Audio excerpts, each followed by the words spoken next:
கோட்டு வந்து எவ்வளோ பெரிய படம். ஒரு விஜய்ங்கிறவர் தமிழ் சினிமாவில் அவர் தான் டாப்.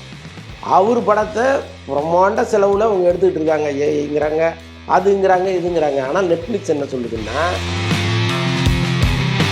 சார் விஜய் சேதுபதி எடுத்துக்கிட்டாலும் திடீர்னு பார்த்தீங்கன்னா நான் ஹீரோவாக தான் நடிப்பேன், வில்லனா நடிக்க மாட்டேன் அப்படின்னு ஒரு அனௌன்ஸ்மெண்ட்டை நடிக்கிறாரு. அதே போல் பார்த்தீங்கன்னா சம்பள குறைப்பு அப்படின்றத பண்ணியிருக்காரு. இல்லை, மகாராஜாவுக்கு பிறகு ஒரு மார்க்கெட் ஏறிடுச்சுங்க.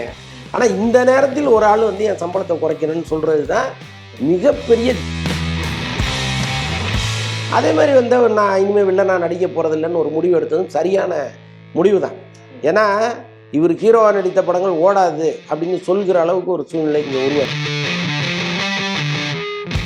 ஞானவேல் ராஜா வந்து சூர்யாவை சந்தித்து எனக்கு டேட்டு கொடுங்க அப்படின்னு கேட்கும்பொழுது என்னை வச்சு இது வரைக்கும் நான் எடுக்காத அளவுக்கு ஒரு பட்ஜெட்டில் படம் எடுக்கிறதுனா நான் டேட்டு தரேன்னு சொல்கிறேன்.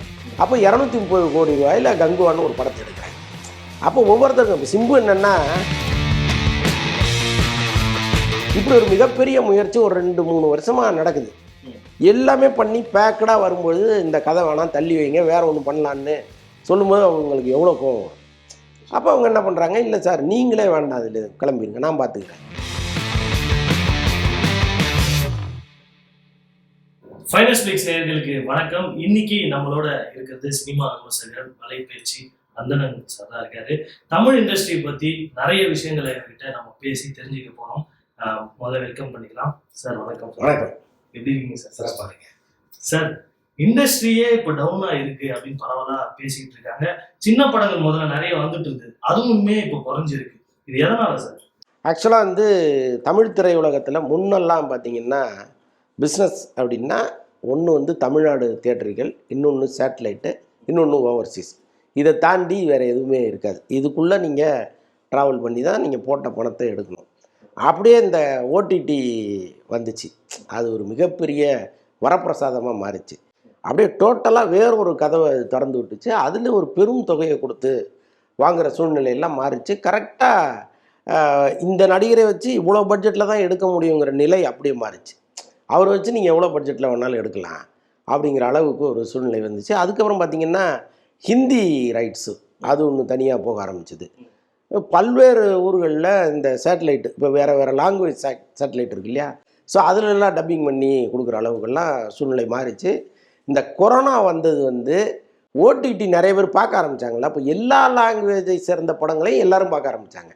அப்போ தமிழ் படங்கள் வந்து வேறு மாநிலங்களில் பார்க்குறது, வேறு மாநில படத்தை இங்கே பார்க்குறது, ஸோ இப்படி வந்து ஒரு ஒய்டாங்கிள் பிஸ்னஸ் மார்க்கெட் வந்து ஓப்பன் ஆச்சு. அப்போ எல்லாருமே இங்கே என்னென்னா பெரிய பெரிய படங்களை எடுக்க ஆரம்பித்தாங்க, பெரிய பெரிய சம்பளங்களை கொடுக்க ஆரம்பித்தாங்க. ரஜினிலாம் வந்து 100 கோடியை டச் பண்ணுறது, விஜயெல்லாம் 100 கோடியை டச் பண்ணுறதுங்கிறதெல்லாம் ஒரு பெரிய ஸ்ட்ரகிளாக இருந்த காலகட்டத்தில் திடீர்னு தூக்கி ஒரு 100 கோடியை கொடு பார்த்துக்கலாம் அப்படிங்கிற அளவுக்கு ஒரு சூழ்நிலை இதனால் உருவாச்சு. அப்போ என்னன்னா கண்ணாபின்னு படங்களை எடுக்க ஆரம்பிச்சிட்டாங்க. பெரிய பட்ஜெட் படங்கள் 200 கோடி சம்பளம் இப்போ விஜய்க்கு கொடுக்குறாங்க. ஸோ அப்படி போச்சு. திடீர்னு பார்த்திங்கன்னா அந்த ஓடிடி மார்க்கெட் வந்து டவுன் ஆயிடுச்சு. அவங்களுக்கு என்னென்னா ஒரு பெரிய நடிகர் நடித்த படம், இதை நாம் வந்து படம் துவக்கத்திலே வாங்கிடுறாங்க. இப்போ நடிகர், டைரக்டர், ப்ரொடக்ஷன் நிறுவனம், இது 3த்தையும் அவங்க பார்க்குறாங்க.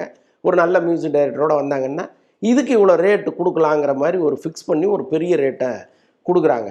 படமாக வரும்பொழுது பார்த்திங்கன்னா ஃபெயிலியர் ஆகிடுது. இப்போ படம் திரைக்கு வந்து நீங்கள் 4 வாரம் கழித்து தான் ரிலீஸ் ஆகணுங்கிறது தமிழ்நாட்டில் ஒரு கணக்கு இருக்குது. வேறு மாநிலங்களில் 8 வாரங்கிற மாதிரி ஒரு கணக்கு இருக்குது. இப்போ இந்த 8 வாரம் கழிச்சோ அல்லது 4 வாரம் கழிச்சோ இந்த படம் ஓடிடிக்கு வரும்போது மொத்த ஏரியாலையும் கழுவி வச்சுருக்காங்க இந்த படத்தை. நீங்கள் முக்கியமாக இந்த யூடியூப் ரிவ்யூஸை வந்து பொழந்துடுறாங்க. இப்போ ஓடிடியில் அந்த படத்தை ஓசியில் கூட பார்க்க வர மாட்டேங்கிறாங்க. அப்போது சப்ஸ்கிரைபர் ஏற மாட்டேங்குது, படம் பார்க்க வர மாட்டேங்கிறாங்க. இது எல்லாம் சேர்ந்து மிகப்பெரிய லாஸை அந்த ஓடிடி நிறுவனங்களுக்கு கொடுக்குது. அப்போ இவங்க என்ன பண்ணிடுறாங்க, இப்போ எவ்வளோ, இப்போ 1 லட்ச ரூபா கொடுத்த இடத்துல அது 50,000 ஆக்கு, 50,000 கொடுத்த இடத்துல 25,000 ஆக்கு அப்படிங்கிற அளவுக்கு வந்தது ஒரு காரணம். இன்னொன்று, படத்தை பார்த்துட்டு தான் நாங்கள் வாங்குவோங்கிற ஒரு இடத்துக்கு வந்துட்டாங்க. இப்போ பாருங்களேன், கோட்டு வந்து எவ்வளோ பெரிய படம். ஒரு விஜய்ங்கிறவர் தமிழ் சினிமாவில் அவர் தான் டாப்பு. அவர் படத்தை பிரம்மாண்ட செலவில் அவங்க எடுத்துக்கிட்டு இருக்காங்க. ஏங்கிறாங்க, அதுங்கிறாங்க, இதுங்கிறாங்க. ஆனால் நெட்ஃப்ளிக்ஸ் என்ன சொல்லுதுன்னா, எங்கள் லோகோவை போட்டுக்குங்க, நாங்கள் வாங்கிக்கிறோம், ஆனால் ரேட் அப்போ ஃபிக்ஸ் பண்ண மாட்டோம். படம் வந்து ஓடிச்சுன்னா நாங்கள் ஒரு ரேட்டு தருவோம், ஓடலன்னா இதுதான் ரேட் அப்படிங்கிறாங்க. இப்போ வந்து பெரிய படங்களுக்கு வந்து நிறைய தோல்வி படங்களாவே அமையுது. கல்கி கூட பாத்தீங்கன்னா பரவலா வந்து நெகட்டிவ் விமர்சனம் தான் பெற்றிருக்கு. கண்டென்ட்ல நம்ம இண்டஸ்ட்ரியில தோல்வியா இருக்காங்க அப்படின்னு நினைக்கிறீங்க? இருக்குது சார். அந்த கண்டென்ட் வைஸ் நீங்கள் பார்த்தீங்கன்னா சின்ன படங்கள்லாம் நல்ல படங்கள்லாம் வருது. இப்போ குட் நைட் பார்த்தோம், சித்தா பார்த்தோம், பார்க்கிங் பார்த்தோம், இன்னும் நிறைய படங்கள், அயோத்தி பார்த்தோம். நிறைய ஒரு புது கண்டென்ட்டோட வர்றாங்க, அடித்து ஜெயிச்சிடுறாங்க. ஆனால் பெரிய படங்கள்லாம் பயப்படுறாங்க. நம்ம அரைச்சமாவே தான் அரைச்சிடணும், வேற ஒன்று புதுசாக ட்ரை பண்ணோம்னா காலி ஆயிரும் பயந்துக்கிட்டு ஒரு வேலை செய்கிறாங்கல்ல, அதுவே பெரிய பிரச்சனையாக மாறுது. அப்போ இங்கே நல்ல கிரியேட்டர்ஸ்லாம் இருக்காங்க, அவங்கள பயன்படுத்திக்கிறதுக்கு இங்கே ஒரு பயம் இருக்குது. ஏன்னா பல கோடிகளை கடன் வாங்கி போடுறாங்க, அதில் வந்து ஒரு எக்ஸ்பெரிமெண்டல் மூவி நம்ம எடுத்து மாட்டிக்கிட்டோம்னா சிக்கல் ஆயிரும். அதனால் வந்து எக்ஸ்பெரிமெண்டல் எடுக்கிறவங்க லோ பட்ஜெட்டில் எடுத்துகிட்டு போடணும், நம்ம அந்த ஏரியாவுக்கு போகக்கூடாதுன்ட்டு பெரிய இயக்குனர்களும் சரி பெரிய நடிகர்களும் சரி அந்த முடிவுக்கு வந்துடுறாங்க. அது ஒரு அயற்சியை தருது பார்க்குறவனுக்கு. இப்போ ஒரு பெரிய டைரக்டர் படம், இப்போ கல்கி எடுத்துங்களேன், கல்கி வந்து ஒரு வித்தியாசமான கதை தான், அதில் ஒன்றும் சந்தேகம் இல்லை. இப்போ நீங்கள் ராமாயண காலத்துலேருந்து மகாபாரத காலத்துலேருந்து 2 கேரக்டரை பிடிச்சி கொண்டு வந்து இப்போ சொல்லுறாங்க. இப்போ இது கொஞ்சம் புதுசாக இருக்குது. பட் அந்த ஸ்க்ரீன் பிளே நேர்த்தியாக இருக்கான்னா இல்லை, அது வந்து பயங்கரமாக போர் அடிக்கிற ஒரு ஸ்க்ரீன் பிளேயாக இருக்குது. இன்ட்ரோலுக்கு பிறகு தான் படமே ஆரம்பிக்குதோங்கிற அளவுக்கு நிலைமை இருக்குது. அப்போ பார்க்குறவன் என்ன பண்ணுறான், என்னடா இவ்வளோ செலவு பண்ணி ஒரு படத்தை எடுக்கிறாங்க, நம்ம என்னென்ன கனவோடையோ வர்றோம், கடைசியில் படம் பண்டலாக இருக்கேன்னு நினைக்கிறான். அதனால தான் தமிழ்நாட்டில் பெருசாக இதுக்கு வரவில்லை. ஆனால் ஆந்திராவில் பெரிய ஹிட் அந்த படம், வெளிநாடுகளில் ஓவர்சீஸில் நல்ல ஹிட்டு. இங்கே தமிழ்நாட்டில் கொஞ்சம் இந்த படம் சுமாராக தான் போயிருக்கு. ஸோ இந்த மாதிரி கண்டென்ட்டு தான் பெரிய விஷயமா இருக்குது. ஆக்சுவலி இப்போ பார்த்தீங்கன்னா மலையாள படங்கள் வந்து நிறைய ஓட ஆரம்பிச்சது. தேட்டரில் ஓடினதோட நம்ம ஹாட் ஸ்டார் வந்து இப்போ பிருத்திவிராஜோட படங்கள் கூட வந்தது, அது நல்ல விமர்சனத்தை பெற்றிருக்கு ஓடிடியில். அந்த மாதிரி சின்ன படங்கள் கூட நம்ம இண்டஸ்ட்ரியில வந்து வர மாட்டேங்குது அப்படின்ற ஒரு பரவல ஒரு குற்றச்சாட்டு இருக்குது சார். இது எதனால?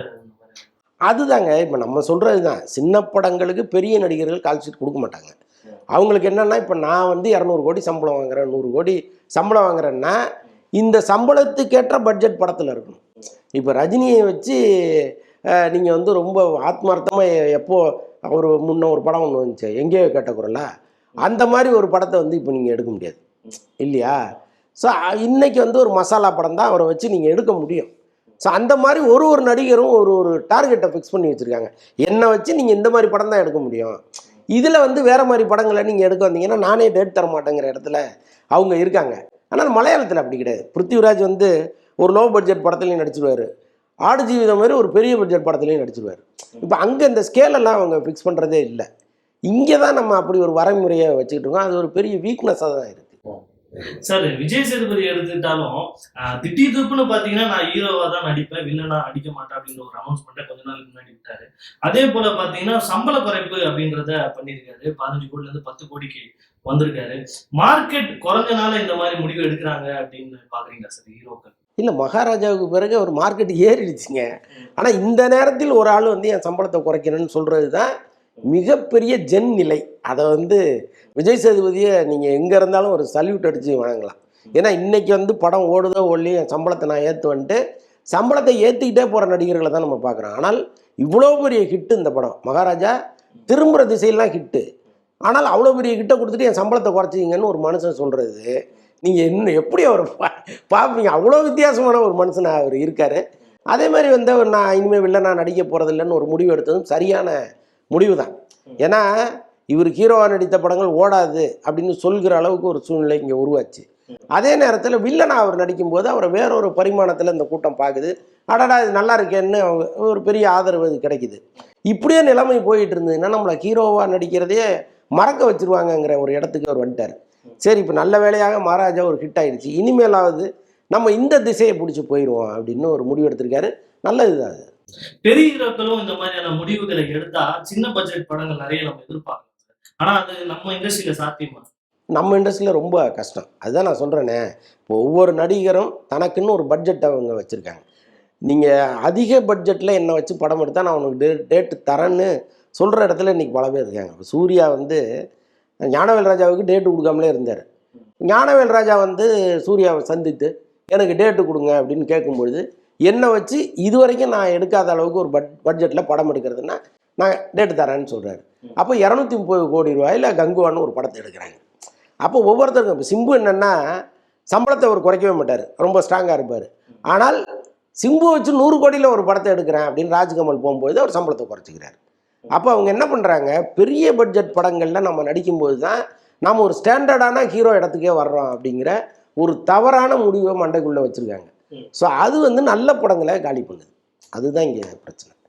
சூர்யாவை எடுத்துக்கிட்டாலும் வந்து இப்போ தொடர்ந்து பார்த்தீங்கன்னா வணங்கான் படத்துல வந்து வெளியேறினாரு. இப்போ புறநானூறு படத்துல வந்து வெளியேறிருக்காரு. இது எதனால சார் இந்த முடிவு? இல்லை, வணங்கான் படத்தில் வெளியேறினதுக்கு சூர்யாவை முழு முதற் காரணமாக நம்ம சொல்ல முடியாது. அதுக்கு பாலாவும் ஒரு வித காரணமாக இருந்துட்டார். பாலாவை வந்து ஒரு சின்ன பையனாக பார்த்தாரு. அவரு தான் வந்து சூர்யாவுக்கு ஒரு பெரிய லைஃப் கொடுத்தாரு நந்தா மூலமாக. அதே கண்ணோட்டத்தோடய அவர் தொடர்ந்து பார்க்குறதுங்கிறது தப்பு. இன்றைக்கி அவர் ஒரு பெரிய இடத்துக்கு வந்துட்டார். அஜித் விஜய்க்கு அடுத்து சூர்யா தான் இருக்கார் எல்லா வகையிலையுமே. ரசிகர்கள் கூட்டத்துலேயும் சரி, மார்க்கெட் வைஸும் சரி, எல்லாத்துலேயும் அந்த இடத்துல அவர் இருக்கார். அவரை வந்து நீங்கள் படப்பிடிப்பில் என்னவா நடத்துகிறீங்க, 10 பேர் பார்க்கும்போது எப்படி டீல் பண்ணுறீங்கிறதெல்லாம் ஒன்று இருக்குது.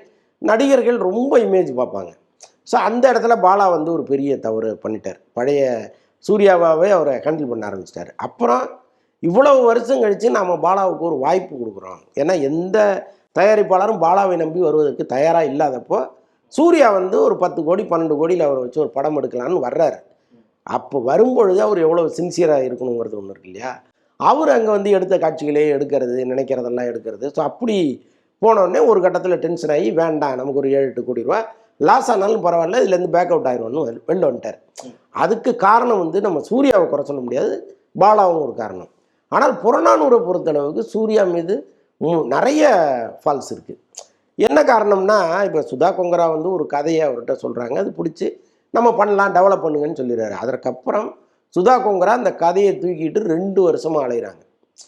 அந்த கதைக்கான பலத்தை சேர்க்கணும். இப்போ நீங்கள் சிதம்பரம் போகிறாங்க, அங்கே சில இன்சிடெண்ட்டை பிடிக்கிறாங்க. அப்புறம் இந்த ராஜேந்திரன் இந்திய எதிர்ப்பு போராட்டத்தில் இறந்த ஒரு மாணவருடைய லைஃப்பை தேடி போகிறாங்க, அங்கேருந்து சில சம்பவங்களை பிடிக்கிறாங்க. பழைய வரலாறுகள்லாம் தோண்டி எடுத்து அதுக்கு வெங்கடேசனை விட்டு டைலாக் எழுத சொல்லி இப்படி ஒரு மிகப்பெரிய முயற்சி ஒரு 2-3 வருஷமாக நடக்குது. எல்லாமே பண்ணி பேக்கடாக வரும்பொழுது இந்த கதை வேணாம், தள்ளி வைங்க, வேற ஒன்று பண்ணலான்னு சொல்லும்போது அவங்களுக்கு எவ்வளோ கோவம் வரும். அப்போ அவங்க என்ன பண்ணுறாங்க, இல்லை சார் நீங்களே வேண்டாம், அதில் கிளம்பிடுங்க, நான் பார்த்துக்கிறேன் அப்படின்னு சொல்லிட்டு வெளியேறாங்க. இதுதான் அதில் வர்ற பிரச்சனை. பட் சூர்யாவை பொறுத்தளவுக்கு ஒரு ஹீரோவாக முடிவெடுப்பதற்கு அவர் எல்லா சுதந்திரமும் இருக்குது. அதே நேரத்தில் நீங்கள் சுதா கொங்கரா மாதிரி ஒரு பெரிய டைரக்டரை இன்றைக்கி மார்க்கெட்டில் வந்து அவங்க பேரை சொன்னால் பிஸ்னஸ் ஆகிற இடத்துல அவங்க இருக்காங்க. ஸோ இப்போ அவங்கள வந்து ஒரு கிள்ளுக்கிறையாக நினச்சி ஒரு வேலை செய்யக்கூடாது இல்லை.